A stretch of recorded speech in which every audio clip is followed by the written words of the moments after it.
돈은 우리의 영혼을 사로잡는 영적인 힘이 있다는 것입니다. 돈과 영성은 직결되어 있다는 겁니다. 그래서 돈 문제를 적극적으로 다루지 않는 한 믿음 생활을 제대로 할 수가 없다는 것이죠. 영성이 깊어지면 물질을 다루는 게 쉬워지죠. 그 물질의 힘이 엄청나지만 영적인 힘이 있기 때문에 그것을 잘 다룰 수가 있습니다. 일만하게 뿌리라는 이 말을 우리는 가볍게 대해서는 안 됩니다. 이것이 우리의 내면 세계 속에서 어마어마한 어떤 작용을 하고 있는 것이라는 것입니다. 그래서 우리가 신자로서는 어떻게 해야 되느냐? 만족하는 마음은 충분히 주어진 상황에서 오는 것이 아니고 하나님을 신뢰할 때 주어지는 것입니다. 어떤 것이 채워짐으로 얻는 것이 아니고 하나님 안에서 주시는 힘으로 우리가 그 자족을 할 수 있게 되는 줄로 믿습니다. 여러분, 우리 자꾸 내 것이라고 주장하는데 아닙니다. 내 것이 없습니다. 내게 주어진 것일 뿐, 내가 잠시 누리다가 없어지면 그것으로 끝입니다. 미련을 가질 이유가 없습니다. 내 것이란 본래 없어요. 불만족과 원망은 어디에서 오는 것입니까? 강한 소유의식입니다. 소유할 수 없는 거예요. 잠시 나에게 주어진 것입니다. 지나가는 거거든요. 그러니까 지금 내가 누리고 있는 것은 하나님의 선물입니다.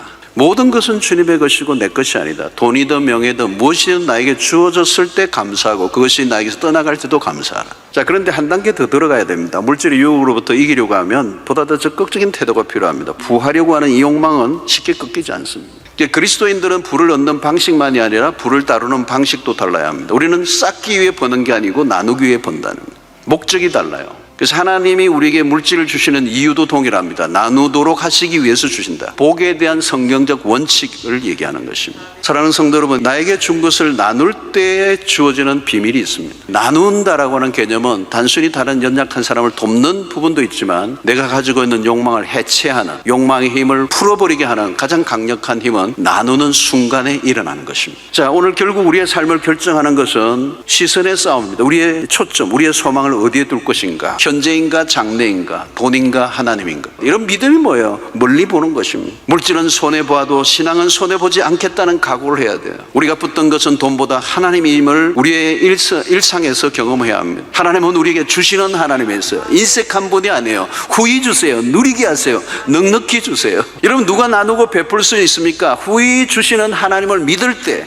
어려운 현실에서도 버틸 힘은 미래에 대한 소망이 있을 때 가능한 것입니다. 매일 우리는 물질의 문제가 아니라 욕망의 문제와 싸우고 있습니다. 시선을 옮겨야 돼요. 우리는 하나님을 바라보고 그분을 신뢰해야 할 것입니다. 우리는 아무것도 가지고 오지 않았습니다. 그리고 아무것도 가지고 가지 못할 것입니다. 올 한 해 동안도 여러분들이 스스로 오직 하나님, 그리고 하나님이 우리에게 주신 약속을 바라보는 믿음의 삶을 사시길 주의 이름으로 축원합니다.